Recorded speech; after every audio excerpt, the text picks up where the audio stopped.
Never tell, never tell. Just trust that I'll keep it locked in a cell. Never revealing no secrets you're keeping. These promises strong as a spell. I'll never tell. Yeah, I like you, that's for sure. Never have to close the door. Been a long time, a year before, and I'm missing you so bad. Camry adalah big sedan paling favorit di tanah air. Dia nyaman, dia mewah. Apalagi pas Camry XP40 itu dijadikan mobil menteri, itu makin booming lagi tuh Camry. Makin banyak yang beli Camry biar kelihatan seperti ala-ala pejabat gitu. Camry XP40 itu mengakhiri masa apinya di tahun 2012. Kemudian muncul penggantinya yaitu XP50. Dan generasi itu juga salah satu generasi yang sukses. Tapi pada saat itu harga launchingnya itu harga barunya ada di 500 jutaan ke atas, setengah miliaran ke atas. Jadi hanya bisa dimiliki oleh orang-orang tertentu. Namun saat ini harganya itu sudah di bawah 200 juta, sekitar 170, 180, 190 lah. Jadi itu sangat menggiurkan. Lalu bagaimana sih rasanya? Dan apakah mobil ini masih layak untuk kalian miliki saat ini? Tonton terus video ini sampai habis. Oke, kita langsung mulai aja di bagian depannya. Ini bagian depannya desainnya itu main aman ya, simple-simple aja ya, senormalnya sebuah mobil lah. Dia gak ada desain yang terlalu ekstrim, yang terlalu striking gitu, gak ada. Dia ini masih kalem-kalem aja, normal-normal aja. Dan ini masih kelihatan elegan hingga saat ini. Meskipun kalau untuk sporty ya, ini kurang dapet sih aura sportinya, masih lebih sporty yang udah facelift. Tapi ini kan versi yang sebelum facelift. Yang saya suka itu lampunya ini, headlampnya, lampu utamanya, meskipun ini itu dia tipe G, tapi tidak di downgrade, dia tetap dapat proyektor HD. Meskipun untuk lampu senja, lampu sen, dan fog lampnya itu masih halogen, tapi itu wajar untuk di zamannya. Dan dia juga belum ada daytime running light ya, jadi masih pakai lampu senja biasa. Tapi is okay sih, karena pada zamannya itu DRL belum begitu ngetren. Di bagian depan sini dia itu grillnya dipenuhi dengan chrome ya, dia ada kombinasi chrome dan juga warna silver di grillnya. Di bagian bumper dia ada corner sensornya, ini lumayan membantu kalau di jalanan sempit. Meskipun kalau lagi macet itu agak berisik, jadi mendingan dimatiin aja. Lanjut ke ruang mesinnya, dia sudah pakai hidrolik, jadi gak perlu dicantol-cantolin. Kap mesin ini sudah dicat dan juga sudah ada peredam tentunya. Mesinnya ini dia menggunakan unit baru 2500 cc DOHC, berteknologi baru juga yaitu dual VVT-i. Tenaganya maksimum bisa 181 HP dan torsinya 229 Nm. Itu lumayan besar ya tenaganya. Torsinya juga lumayan, meskipun bukan yang paling besar untuk di kelasnya, tapi ini sudah tergolong besar. Tenaga dan torsinya disalurkan ke transmisi otomatis 6 percepatan dan disalurkan ke 2 roda depan. Jadi dia ini front wheel drive. Oke, kita lanjut lagi ke bagian lain. Lalu di bagian sampingnya, ini dia tarikan-tarikan garisnya itu tegas ya, berbeda dengan yang lama. Kalau yang lama kan dia membulat. Kalau yang sekarang dia itu tarikan-tarikan garisnya lebih tegas, dan ini jadi lebih keren sih. Saya lebih suka seperti ini. Tapi entah kenapa ya, kalau ngelihat Camry generasi ini, itu rasanya kelihatannya itu lebih kecil gitu dibandingkan dengan Camry yang generasi sebelumnya. Padahal secara dimensi Camry yang ini itu lebih besar, lebih membesar dibandingkan dengan generasi sebelumnya. Mungkin karena kalau Camry yang lama itu dia kan membulat ya, jadi kelihatannya itu gembong gitu. Kalau ini kan dia lurus-lurus, jadi kelihatannya lebih kecil. Velgnya untuk yang tipe G ini R16, kalau yang tipe V dia itu dapat R17. Tapi modelnya itu sudah mirip-mirip. Bannya itu Bridgestone Turanza, profilnya 215 60 R16. Di sini dia ada list chrome di sekeliling jendelanya. Di bawah pintunya juga dapat list chrome. Lalu kalau untuk spionnya, ini spionnya pakai spionnya Altis ya, tapi dia gak pakai chrome ya. Ini justru lebih bagus sih. Dia ada sennya dan juga sudah bisa electric retract. Di sini juga ada logo dual VVT-i. Untuk pengereman dia sudah cakram di keempat titik. Lalu di bagian belakangnya, ini juga desainnya dia sekarang cenderung lebih mengotak dibandingkan dengan yang dulu. Kalau saya pribadi, pendapat saya, itu saya lebih suka Camry yang generasi sebelumnya. Dia lebih membulat, jadi kelihatannya itu lebih tebal gitu, lebih lebar mobilnya. Tapi kalau untuk desain samping sama depan, saya lebih suka Camry yang ini. Tapi kembali lagi ke selera kalian masing-masing. Tapi ini juga lama-lama dilihat ini enak juga sih desainnya, desain belakangnya. Di sini ada logo Camry, logo Toyota 2.5G, ini ada liskomnya. Di bawah ada 4 buah parking sensor, ada reflektornya juga. Muffler hanya satu, kalau yang dua itu kan 3.5 ya, tapi tipe 3.5 itu sudah tidak ada, digantikan dengan tipe hybrid. Dan yang bagus adalah stop lampnya dia sudah pakai LED, meskipun untuk sen dan juga lampu mundur dia masih pakai halogen. Namun yang disayangkan adalah dia tidak ada tuas untuk membuka bagasinya. Ini nggak ada tuas atau tombol nih. Ini lubang kunci aja juga nggak ada. Jadi mau gak mau kita harus buka dari depan. Kita harus buka dari depan.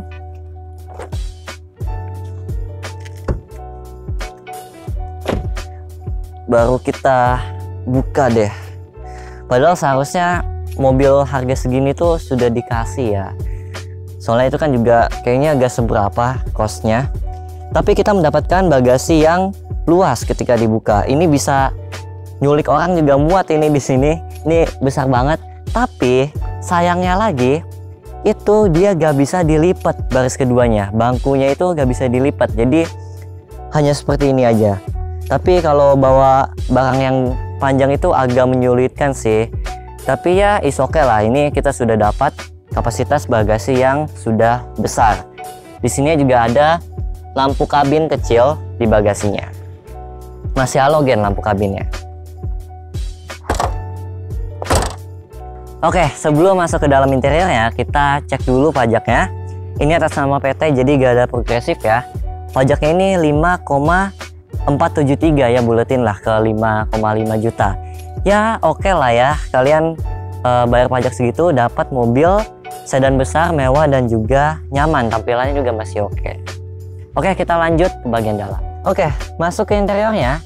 Ini kalau yang generasi sebelumnya kan, kalau yang tipe G itu dia gak dapat wood panel ya. Tapi kalau di generasi ini, meskipun dia itu tipe G, tapi sudah mendapatkan wood panel. Di sini sudah ada wood panel lengkap. Ini juga ada wood panel, pintunya juga ada wood panelnya. Di sini juga ada aksen wood panelnya.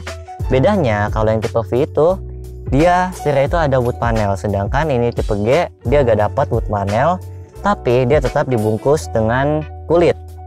Di sini dia ada tombol audio steering switch. Kalau yang tipe V dia ada penambahan tombol lagi di sini dan di kanannya. Ada cruise controlnya juga kalau tipe V. Wiper dia masih standar, intermittent, interval waktu, tapi belum ada auto. Begitu pula dengan lampunya, dia belum ada autonya juga. Speedometer juga dia berbeda ya dengan tipe V. Kalau yang tipe G ini dia gak ada layar di tengahnya, tapi tetap ada MID-nya. Sebelah kanan ini ada average-nya, average konsumsi BBM, dan ada dialnya, dial konsumsi BBM rata-ratanya. Di kanannya juga ada indikator eco, yang kalau kita lagi eco drivingnya, lagi mengemudi secara eco, dia hijaunya itu nambah. Kalau lagi dibejek dia hijaunya turun ke bawah. Bisa running indikatornya. Di sebelah kiri ini ada indikator buat persneling, suhu oli, sama outside temperatur. Lalu, oh ya, untuk yang tipe G ini kuncinya seperti ini ya. Ini sama seperti kuncinya Innova yang lama, itu sama nih seperti ini. Cuma dia ada tombol untuk membuka bagasi belakang. Lalu setir ya, ini posisinya itu bisa diatur, sudah lengkap ya. Dia bisa tilt dan juga bisa teleskopik. Teleskopiknya juga lumayan jauh. Lalu joknya, kalau yang tipe V itu dia pakai kulit, tapi kalau ini dia pakai kain. Pengaturannya juga sudah lengkap. Dia bisa sliding, bisa head adjuster juga, bisa reclining. Tapi headrestnya dia gak bisa maju mundur ya, hanya naik turun saja. Kalau untuk posisi mengemudinya ini sedan banget ya, memang dia cenderung rendah. Bahkan kalau sudah di posisi paling tinggi pun ini masih tergolong rendah. Ke bagian tengah ini sebenarnya idenya itu bagus ya. Dia ini ingin bikin head unitnya itu seperti terintegrasi dengan mobil, seperti menyatu dengan dashboard. Namun sayangnya penempatan tombolnya ini harusnya bisa lebih rapi lagi. Begitu pula dengan tombol AC-nya. Ini kelihatannya sorry to say kurang rapi ya, agak berantakan, meskipun kalau untuk fitur ya ini sudah lengkap. Dia itu digital climate control, ada dual zone-nya juga. Mode dan arah hembusannya sudah lengkap tentunya. Lalu head unitnya ini dia sudah lengkap, inputnya sudah bisa Bluetooth, USB, AUX, bisa Bluetooth teleponnya juga, ada CD, FM AM tentunya ada, dan dia juga sudah ada navigasi. Ini kartu SD buat navigasinya ya, ada di sebelah kiri. Dan kalau untuk interface-nya, dia ini sama persis dengan interface-nya head unitnya Fortuner yang segenerasi ini, yang seangkatan ini. Itu dia sama tuh bentuk-bentuknya, tampilannya itu dia sama. Lalu kalau untuk speaker ya, dia itu ada 7, 2 buah tweeter dome di atas dashboard, ada 1 center speaker juga, dan ada 4 buah speaker di pintu dan juga di deck atas belakang. Tunggu. Setelah diperhatikan lebih detail lagi, ternyata center speakernya itu tidak ada. Lubangnya ada, grillnya ada, tempatnya ada, tapi speakernya itu tidak ada. Mungkin ini disiapkan untuk yang Camry Hybrid ya. Karena yang Camry Hybrid itu dapat premium sound dari JBL. Sedangkan untuk yang tipe G dan juga tipe V itu tidak dapat premium sound. Jadi untuk yang tipe ini itu hanya mendapatkan 6 buah speaker, terdiri dari 2 buah tweeter di dashboard, dan juga 4 buah speaker all-rounder yang bentuknya itu oval. 2 buah di pintu depan dan juga 2 buah di deck belakang. Untuk kualitas suaranya bukan yang paling outstanding di kelasnya, namun sudah sangat cukup untuk dinikmati. Karakternya dia ini cenderung agak V-shape ya. Treble ya, dia ini sudah pas, meskipun kadang kalau saya itu di perjalanan jauh, kadang saya agak kecilin sedikit tuh treble-nya, biar gak begitu menyerang, biar gak begitu terlalu menusuk. Tapi sudah oke, clarity-nya sudah oke. Mid-nya dia ini karakternya lebih ke vokal yang tipis-tipis, bukan vokal yang karakternya itu tebal. Lebih ke arah tipis vokalnya, tapi itu masih enak, masih sweet, tetap enak vokalnya. Bassnya untuk sebuah mobil tanpa subwoofer ini juga termasuk enak, dia cukup bulat, cukup punchy, lalu juga dia gak bleber, bassnya itu tetap rapi. Meskipun bassnya ini kalau kita pakai input dari radio itu agak kegedean, bassnya itu terlalu over kalau pakai radio. Tapi kalau kalian pakai input lain seperti Bluetooth, USB, AUX itu dan juga CD, itu bassnya pas, gak berlebihan. Kalian juga bisa atur pengaturannya, equalizernya sesuai dengan selera kalian. Pengaturannya itu ada treble, mid, dan juga bass. Let's take it slow. Where you go, I go too. And if you hit the bottom, I'm going down with you. Let's take it slow. Who cares where we gotta be? You know you'll have a good time wherever you're with me. Let's take it.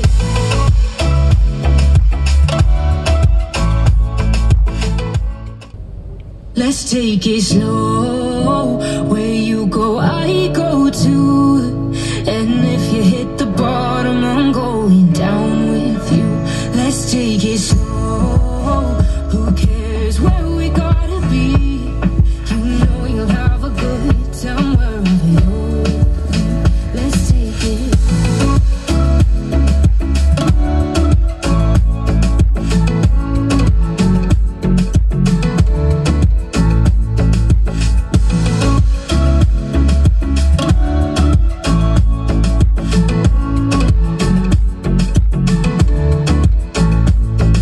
You ask me how we got here, 'cause you don't know how. You say we're taking on a walk. Oh ya, hampir kelewatan. Untuk material interiornya ini dia juga sudah oke, sudah premium. Di atas sini itu dia soft touch dan ada jahit-jahitan asli, bukan jahitan palsu ya, ini asli. Di sini juga dia soft touch, ini soft touch. Meskipun yang bagian atas sini itu dia masih plastik keras, tapi itu juga gak kepegang sama tangan sih. Yang penting yang kepegang sama tangan itu dia soft touch. Ini soft touch, ini soft touch. Bahannya kain sesuai dengan joknya.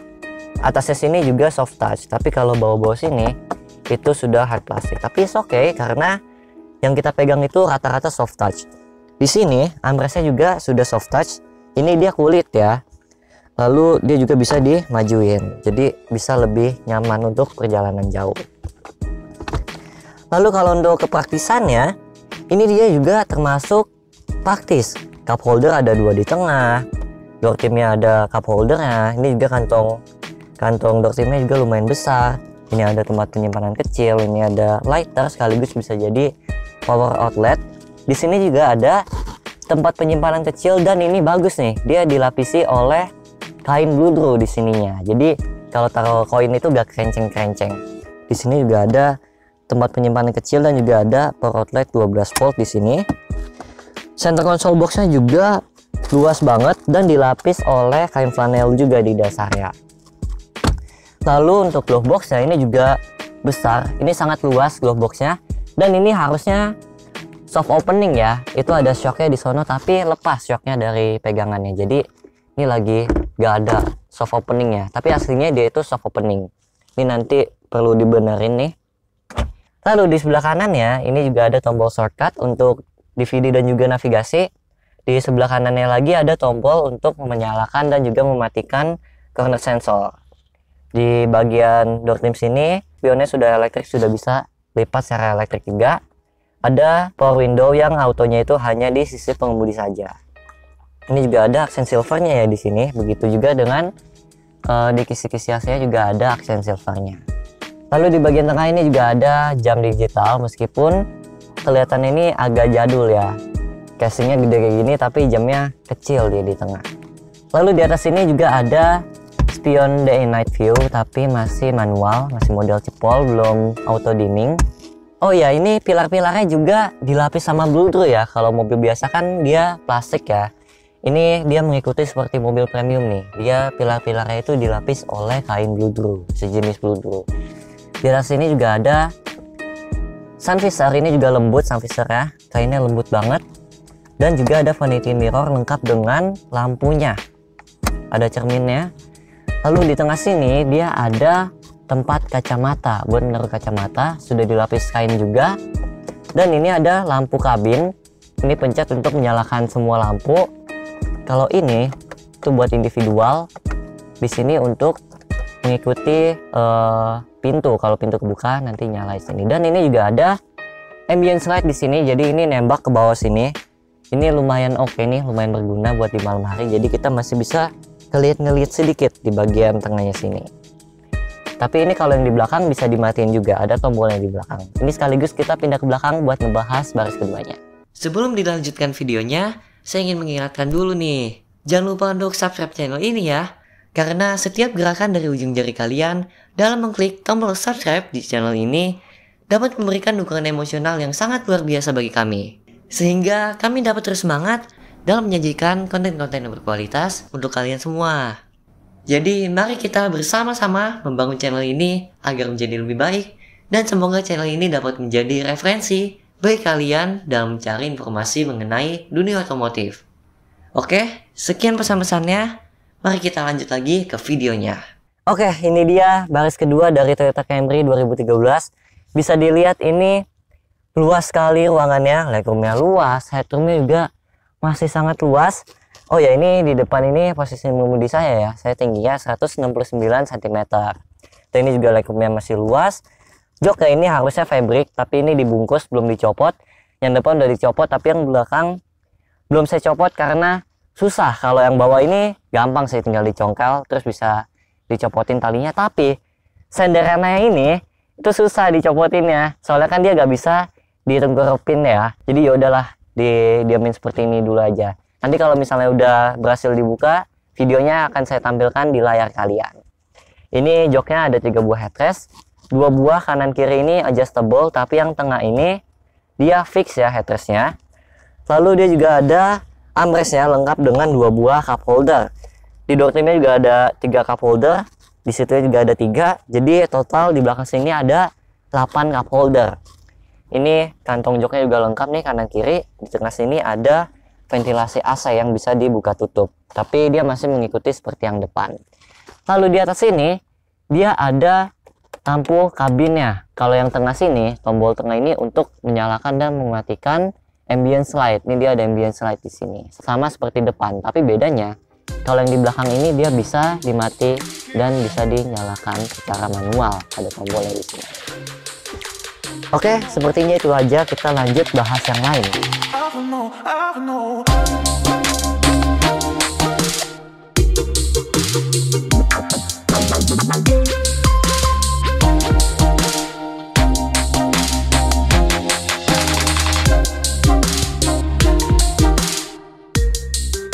Oke, Camry ini itu menggunakan mesin yang baru ya. Dia ini benar-benar baru, yang sebelumnya itu 2400, yang sekarang dia 2500. Tenaganya juga bertambah, yang dulu itu 168 kalau nggak salah, yang ini dia jadi 181 HP. Dan torsinya juga bertambah. Rasa tenaganya ya, dia ini memang bertenaga, namun kalau kalian mengharapkan mobil dengan tenaga yang galak, yang ganas, itu ada pilihan lain yang lebih oke dibandingkan dengan mobil ini. Namun jangan salah sangka, dia ini kenceng kok, tetap bertenaga, tapi karakternya memang cenderung halus. Tapi begitu dapat tenaganya dia ada terus. Oke kok ini tenaganya, termasuk kenceng ini. Tapi justru kalau karakter tenaga yang seperti ini itu justru cocok ya untuk di kelasnya. Karena rata-rata yang beli mobil di kelas ini tuh pasti akan lebih mengutamakan kenyamanan dibandingkan dengan sporty-sportyan. Tapi kalau kalian mau lebih sporty ya, lebih agresif, kalian bisa pindahin persnelingnya ini ke S. Jadi dia lebih responsif dan juga lebih, mesinnya itu lebih siap, lebih mainnya itu di putaran yang lebih tinggi, di RPM yang lebih tinggi. Tapi di D saja kalau kita kickdown udah cukup oke kok, responnya sudah cukup cepat. Meskipun sekali lagi dia bukan tipikal mobil yang agresif, dia tipikal mobil yang halus, akselerasinya itu halus, tapi ada tenaganya itu ada, bukan lemot ya. Dia tetap bertenaga, hanya saja distribusi tenaganya yang halus. Untuk kenyamanannya, sesuai dengan dugaan kalian, mobil ini itu nyaman. Memang kalau orang sudah mendengar nama Camry itu pasti orientasinya itu ke kenyamanan ya. Untuk karakter suspensinya, bantingannya, dia itu memang kalau yang saya rasain ya, itu memang agak sedikit saja lebih kaku dibandingkan dengan pendahulunya. Tapi menurut saya ini justru malah jadi pas, komposisinya malah jadi pas. Dan ini kalau kita belokin juga, limbungnya itu lebih minim dibandingkan dengan pendahulunya. Memang masih limbung, limbungnya masih berasa, dan juga bukan yang terbaik handlingnya di kelasnya, namun ini sudah lebih baik dibandingkan dengan pendahulunya. Steeringnya juga dia rasanya lebih akurat jika dibandingkan dengan model sebelumnya. Lalu kita bicara tentang kekedapan kabinnya. Mobil ini tuh tergolong kedap, suara mesinnya halus, suara dari luar juga bisa diredam dengan baik, suara hujan juga bisa diredam dengan baik. Yang agak mendominasi itu suara kolongnya. Tapi bukan maksud saya itu suara kolongnya masuk banget gitu, enggak ya. Suara kolongnya ini kedap, hanya saja jika dibandingkan dengan suara yang lain itu yang lebih masuk itu adalah suara kolongnya. Tapi tetap dia ini tergolong kedap. Seperti yang tadi saya bilang, mobil ini itu menggunakan mesin yang lebih besar dan juga lebih bertenaga. Tapi dia juga makin irit. Di dalam kota itu ya rutenya ada macetnya, ada lancarnya sambil nunggu drive-thru juga. Tadi ini saya coba sendiri di MID itu bisa dapat 9,4 km per liter. Kalau kalian lebih tertib lagi kakinya itu bisa 9,8 km per liter dalam kota. Lalu kalau untuk rute luar kotanya itu bisa ada di angka 12,5 km per liter. Kalau konstan jalannya itu di 100 km per jam itu konstan, dia bisa ada di angka 18 km per liter. Angka seperti itu tergolong irit untuk sebuah mesin 2500 cc. Untuk bagian yang saya kurang suka adalah feeling remnya. Ini remnya pakem, tapi feelnya itu agak kurang enak sih menurut saya ya, menurut saya pribadi. Ini kalau kita injek sedikit itu remnya belum ada, tuh belum ada. Tapi kalau kita udah tambahin lagi, kan kalau kita injek dikit gak ada, otomatis kita tambahin lagi dong ya. Kita tambahin lagi, dia baru ngerem tuh. Ngeremnya juga lumayan pakem. Mungkin dibikin seperti ini supaya pengeremannya itu jadi lebih nyaman ya, jadi lebih halus. Itu make sense juga. Ya plus minus lah ya. Lalu kalau untuk sebuah sedan, dia ini kakinya gak begitu selonjor ya. Kalau untuk sebuah sedan ini dia masih tergolong agak tegak. Tapi itu kembali lagi ke selera kalian masing-masing, lebih suka yang mana. Oke, jadi kesimpulannya, mobil ini kan harganya sekarang sudah kisaran 180, 190, 170 lah ya, sekitaran segitu. Jadi itu membuat mobil ini tuh makin menggiurkan, sangat menggiurkan.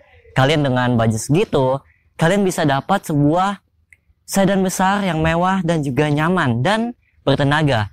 Dan tampilannya ini juga masih enak dilihat ya, bahkan hingga saat ini itu masih enak dilihat desainnya. Dan kalian juga dapat mobil ala-ala pejabat. Kalian kalau pakai ini masih dapat lah gengsi dan juga wibawanya. Dan meskipun dia ini masuknya itu mobil mewah, tapi dia ini gak rewel. Mobil ini itu cukup reliable, meskipun ya harga spare partnya ya memang agak mahal menyesuaikan dengan kelasnya juga. Tapi dia ini gak rewel kok, gak dikit-dikit itu minta jajan gitu, enggak. Kalau untuk kekurangannya, paling fiturnya ya memang ini tipe G. Kalau dia itu ada kurang-kurang sedikit masih bisa termaafkan karena dia bukan tipe V. Namun yang tipe V pun dia fiturnya tidak sebanyak rival-rivalnya, tidak sebanyak kompetitornya. Ya memang dia fiturnya masih mumpuni, sudah lengkap. Tapi rival-rivalnya itu, kompetitornya itu banyak yang memiliki fitur yang lebih lengkap lagi dibandingkan dengan mobil ini. Oke, sekian review saya tentang Toyota Camry 2013 tipe G ini. Terima kasih telah menonton. Jangan lupa untuk like, komen, dan share video ini ke teman-teman kalian. Dan yang penting, jangan lupa untuk subscribe channel ini agar kami tim Auto ID dapat terus semangat untuk menyajikan konten-konten yang berkualitas untuk kalian semua. Oke, saya Sugiarto pamit undur diri dan kita akan ketemu lagi di video berikutnya.